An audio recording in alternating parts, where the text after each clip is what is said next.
اور یہ اسلوب کے اعتبار سے پورے قرآن میں منفرد ہے. بالکل ابرپٹلی شروع ہو رہی ہے، کوئی تمہید نہیں، کوئی حروف مقطعات نہیں، کوئی اللہ کی حمد، کوئی اور شے، کچھ نہیں.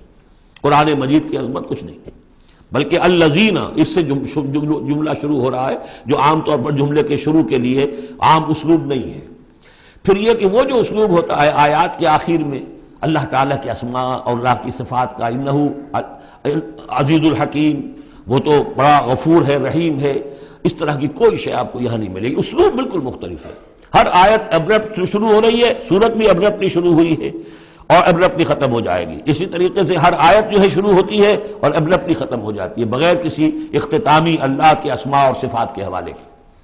باقی اس میں اور سورہ جو اگلی صورت ہے سورہ فتح، اس میں کیا ترتیب ہے وہ یہ ہے کہ حضور کی انقلابی جد و جہد کا جو آخری مرحلہ تھا، یعنی قتال، آرم کانفلکٹ، اس سے متصلاً قبل یہ سورہ محمد نازل ہو رہی ہے. اور اس کا جو اختتام ہو رہا تھا اور اللہ تعالیٰ کی طرف سے جو فتح آئی ہے اس کی تمہید ہے سورہ حدیبیہ، انا فتحنا لک فتحا مبینا. تو گویا کہ یہ دونوں اینڈ ہیں اس کے. جو آخری مرحلہ تھا انقلاب محمدی صلی اللہ علیہ وسلم کی جد و جہد کا، اس میں جو عام کانفلکٹ شروع ہو رہا ہے غزوہ بدر سے، اس سے قبل یہ صورت نازل ہوئی.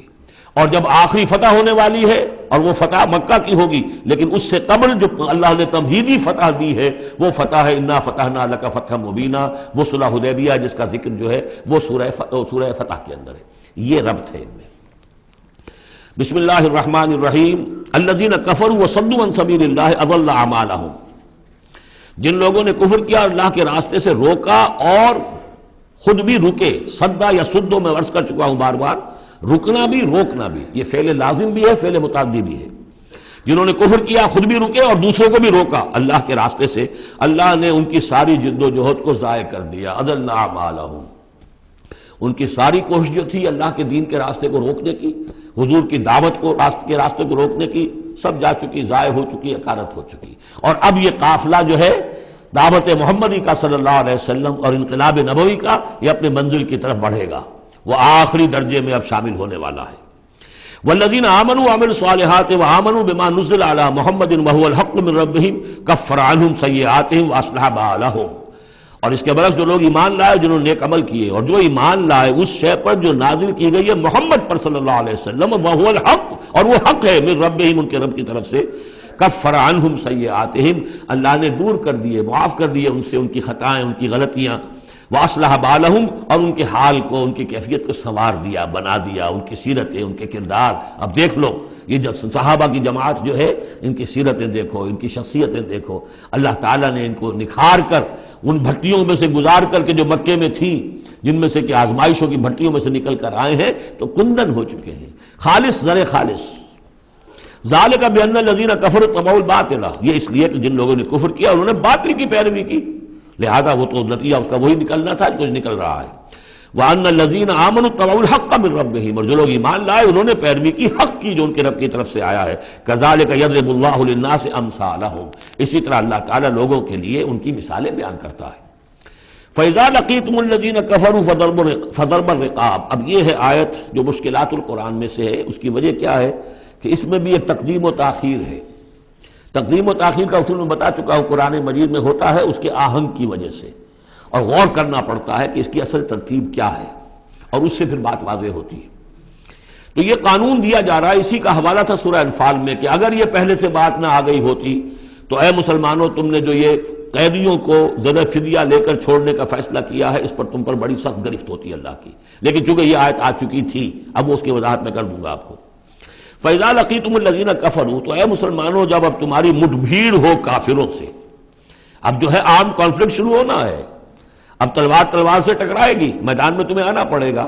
تو اس کا قاعدہ کیا ہے؟ فَضَرْبَ الرِّقَابِ، تو ان کی گردنوں کو مارنا ہے. پہلا کام یہ ہے، ان کی گردنیں مارو، انہیں قتل کرو. حَتَّى إِذَا أَثْخَنْتُمُوهُمْ، یہاں تک کہ جب تم ان کو اچھی طریقے سے کچل دو، ان کی طاقت ختم ہو جائے. فَشُدُّوا الْوَثَاقَ، پھر تم ان کو قیدی بنا سکتے ہو، پھر باندھو ان کو مضبوطی کے ساتھ. فَإِمَّا مَنًّا بَعْدُ وَإِمَّا فِدَاءً حَتَّى تَضَعَ الْحَرْبُ أَوْزَارَهَا، اور پھر چاہے تو انہیں اس کے بعد جو ہے تم چھوڑ سکتے ہو احسان رکھ کر، بغیر فدیہ لیے، اور وَإِمَّا فِدَاءً، یا فدیہ لے کر، حتیٰ تضع الحرب اوزارہا، یہاں تک کہ جنگ جو ہے وہ اپنے ہتھیار رکھ دے، ڈال دے۔ اس میں ہے اصل میں تقدیم و تاخیر، یہ پہلے ہے حتیٰ اذا اسخنتموہم فشدوا الوثاق حتیٰ تضع الحرب اوزارہا فاما منا بعد واما فداء، یعنی یہ کہ جب تمہارا مقابلہ کافروں سے ہو تو پہلے مرحلہ یہ کہ ان کی گردنیں مارو، پھر جب ان کی قوت کچھ نہیں جائے پھر تم انہیں قیدی بنا سکتے ہو، جب تک کہ جنگ اپنے ہتھیار بالکل رکھ دے۔ اب اس کو سمجھ لیجئے کہ ایک ہوتی ہے بیٹلز، ایک ہوتی ہے وار۔ بدر جنگ تھی لیکن بیٹل کی نوعیت کی تھی، وار تو 6 سال تک چلنی ہے۔ Battle of Badr, battle of Uhud, battle of Ahzab, battle of Bani al Mustaliq, battle بنا معلوم کتنی بیٹلز ہیں۔ یہ 6 سال تک مسلسل جنگ ہے جس میں کہ تھوڑا سا وقفہ آیا صلح حدیبیہ کی وجہ سے، ورنہ تو جا رہے۔ وار واز کنٹینیوئنگ، وار ابھی ختم نہیں ہوئی ہے، ایک بیٹل ختم ہوئی ہے، ایک مہم ختم ہوئی ہے، ایک لڑائی ختم ہوئی ہے، جنگ تو جاری ہے۔ حتیٰ تضع الحرب اوزارہا، جبکہ وہ جنگ اپنے ہتھیار رکھ دے، یعنی اس درجے وہ دین کا غلبہ ہو جائے کہ اب کوئی ریزسٹنس نہ رہے، تو پھر یہ ہے کہ چاہے تم ان کو چھوڑ دو فدیہ دے کر، اور چاہے تم ان کو ویسے بھی احسان سے بھی چھوڑ دو تو کوئی حرج نہیں، تو احسان کرو بغیر فدیہ دیے بھی چھوڑ دو تو کوئی حرج نہیں۔ لیکن جب تک کہ ابھی مقابلہ چل رہا ہے اس وقت تک فدیہ لے کر چھوڑ دینے کے معنی کیا ہوئے کہ آپ نے کفر کو تقویت پہنچائی۔ جو آج جنگ کر کے یہاں کرنے کے لیے آئے تھے ان میں سے 70 مارے گئے، اچھا وہ تو کفر کا ایک بازو تو ٹوٹ گیا، لیکن یہ 70 جو تمہاری قید میں آئے تھے اس کو تم نے فدیہ لے کر چھوڑ دیا تو یہ بازو دوبارہ جا کر تم پر حملے کے لیے تیار ہو جائے گا کہ نہیں؟ لیکن چونکہ یہاں پہ اب اس کا معاملہ ججمنٹ کا، واقعتاً دشمن کی کمر کچلی گئی ہے یا نہیں، یہ ہے ججمنٹ کا معاملہ۔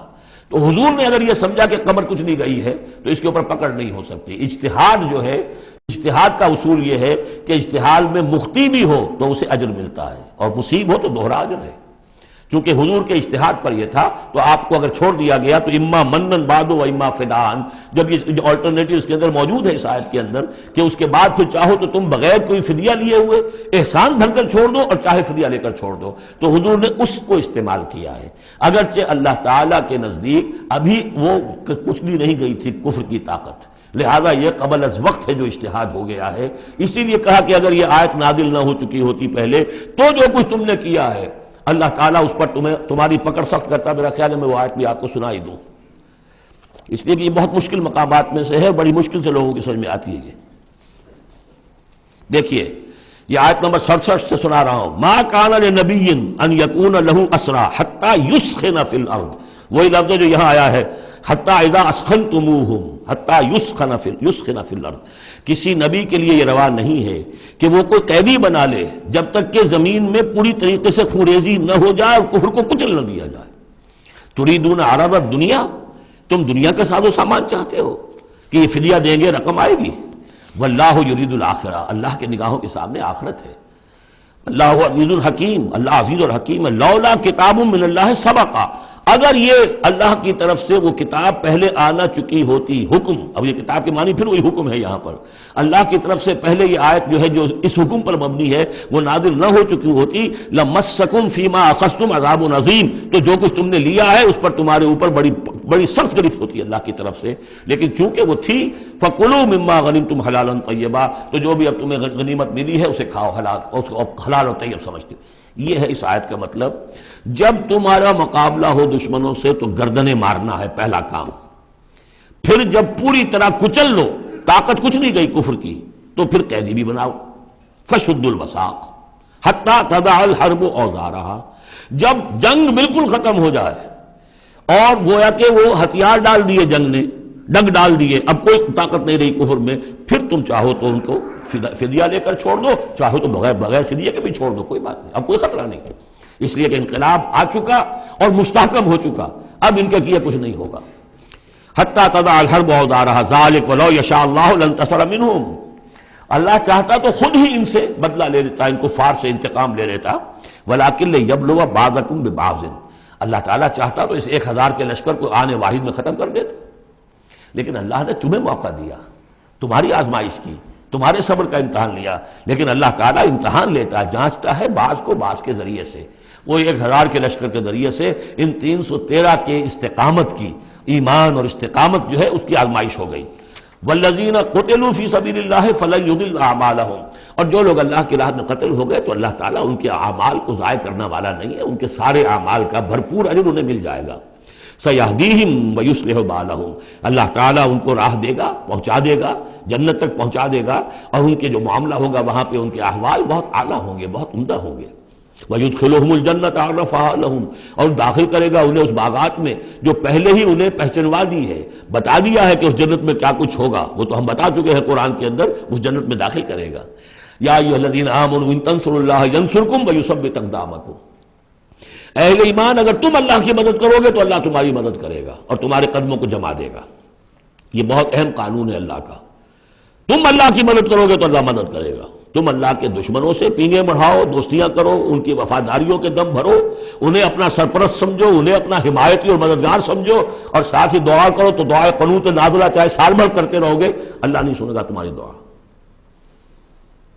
ڈھاکہ گیا، مشرقی پاکستان گیا، بدترین شکست آ گئی، قنوت نازلہ مکے میں بھی اور مدینے میں بھی پڑھے جا رہے تھے اور پورے پاکستان میں پڑھے جا رہے تھے، اللہ نے نہیں سنی. تمہاری دوستیاں کس سے؟ اللہ سے تو ہے نہیں. اللہ کے خلاف تو اعلان جنگ ہے، تمہاری ساری معیشت سود پر چل رہی ہے.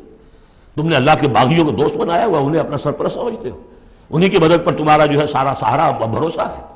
آ رہا تھا کوئی جہاز چل کر امریکہ کا، وہ تو نہیں آیا، تو اللہ کیوں سنے گا تمہاری بات؟ ان تنصروا اللہ ینصرکم ویثبت اقدامکم، اگر تم اللہ کی مدد کرو گے، تم اس کے اگر مخلص ہو، فرما بردار ہو، اس کے دین کا جھنڈا لے کر کھڑے ہو گئے ہو، تن من دھن اس کے لیے لگانے کو تیار ہو، اللہ مدد کرے گا اور تمہارے قدم جما دے گا. والذین کفروا فتعسا لهم، اور وہ لوگ جنہوں نے کفر کیا ہے ان کے لیے تو پھر ہے ان کو گویا کہ رد کر دینا، راندہ درگاہ کر دیے جائیں گے، وہ کھائیں ٹھوکریں. وعد اللہ اعمالہم، اللہ نے ان کے تمام اعمال کو، جد و جہد کو، کوششوں کو بالکل گمراہ کر دیا، یعنی ختم ہو گئی وہ، اور ان کا حاصل کچھ نہ ہوا. ذالک بانہم کرہوا ما انزل اللہ فاحبط اعمالہم، اس کی وجہ کیا ہے کہ انہوں نے وہ چیز ناپسند کی جو اللہ نے نازل کی. فاحبط اعمالہم، اللہ نے ان کے تمام نیک اعمال بھی ضائع کر دیے. یعنی آخر ان میں ایسے بھی تھے کفار میں سے جو غریبوں کو کھانا کھلا دیتے تھے، جو حاجیوں کی خدمت کرتے تھے اور سمجھتے تھے بڑی نیکی کا کام ہم کر رہے ہیں. یہ سورہ توبہ میں ہم پڑھ آئے ہیں، اجعلتم سقایۃ الحاج وعمارۃ المسجد الحرام، ان چیزوں کو تم نے بہت بڑی نیکیاں سمجھ رکھا ہے. لیکن یہ کہ اگر تم نے اللہ کے نازل کیے ہوئے قرآن کو ناپسند کیا ہے تو اللہ نے تمہاری ساری اعمال جو ہے حبس کر دیے. افلم یسیروا فی الارض فینظروا کیف کان عاقبۃ الذین من قبلہم، تو کیا یہ زمین میں گھومے پھرے نہیں کہ یہ دیکھتے کہ کیا انجام ہوا ان لوگوں کا جو ان سے پہلے تھے. دمر اللہ علیہم، اللہ تعالیٰ نے ان پر ہلاکت کو مسلط کر دیا. وللکافرین امثالھا، اور ان کافروں کے لیے بھی ایسے ہی انجام آئیں گے. ذالک بان اللہ مولی الذین آمنوا وان الکافرین لا مولی لہم، اور یہ اس لیے کہ اللہ تو مولا ہے، رفیق ہے، پشت پناہ ہے، مددگار ہے اہل ایمان کا، اور یہ کہ کافروں کا کوئی مولا ہے ہی نہیں. یہ اصل میں یہیں سے حضور نے پھر وہ نعرہ اخذ کیا تھا جب غزوہ احد میں، جب وقتی طور پر مسلمانوں کی شکست ہو گئی اور حضور بھی اور صحابہ بھی پھر پہاڑ کے اوپر چڑھ گئے احد پر، اور اس کے بعد پھر جو دامن میں کھڑے ہوئے تھے جو کفار کے اس وقت کے سربراہ تھے، اس میں ابو سفیان تھے اور خالد بن ولید جو بعد میں دونوں ایمان لے آئے صحابہ میں سے ہیں. تو اس وقت یہ ہے کہ ابو سفیان نے نعرہ لگایا تھا لنا عزا ولا عزا لکم، ہمارے لیے عزا جیسی دیوی ہے، اس نے ہماری مدد کی ہے، تمہارے لیے تو عزا ہے ہی نہیں. تو حضور نے کہا تھا مسلمانوں سے جواب دو اللہ مولانا ولا مولا لکم، اللہ ہمارا مولا ہے، تمہارا کوئی مولا نہیں. اس نے کہا تھا اعلی حبل، لیکن یہ کہ اس کے جواب میں کہا گیا اللہ اکبر، اللہ سب سے اعلیٰ بھی ہے، بڑا بھی ہے. تو یہ جو نعرہ ہے کہ اللہ مولانا ولا مولا لکم ذالک بان اللہ مولی الذین آمنوا وان الکافرین لا مولی لہم ان اللہ یدخل الذین آمنوا وعملوا الصالحات جنات تجری من تحتها الانہار، یقیناً اللہ تعالیٰ داخل کرے گا ان لوگوں کو جو ایمان لائے، جن نے نیک عمل کیے، ان باغات میں جن کے دامن میں ندیاں بہتی ہوں گی. والذین کفروا یتمتعون ویاکلون کما تاکل الانعام، اور وہ لوگ جو کفر کر رہے ہیں وہ کھا پی رہے ہیں، عیش اڑا رہے ہیں دنیا میں، کھا رہے ہیں جیسے کہ حیوانات بھی کھاتے ہیں. والنار مثوی لکم، لیکن یہ کہ بالآخر ان کا ٹھکانہ جو ہے وہ آگ ہے.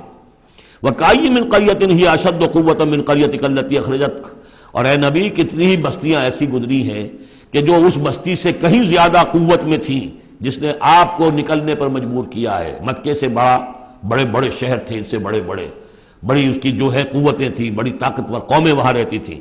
تو یہ جو بستی جس نے کہ آپ کو وہاں سے نکلنے پر مجبور کیا ہے، اس سے کہیں زیادہ بڑی جو بستیاں تھیں انہیں ہم نے ہلاک کیا. اہلکناہم فلا ناصر لہم، ان کو ہم نے ہلاک کر دیا اور ان کا کوئی مددگار نہ ہوا.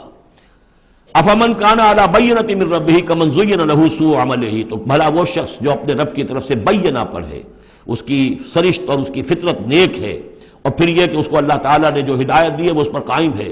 کمن زین لہ سوء عملہ، کیا وہ اس جیسا ہو جائے گا کہ جس کے اعمال اس کے لیے مزین کر دیے گئے ہیں، برے اعمال اس کے، لیکن اسے محسوس ہوتا ہے کہ بڑے شاندار میرے اعمال ہیں، میری تہذیب، طریقتکم المثلیٰ، تمہارا کلچر بہت اعلیٰ کلچر، مثالی کلچر.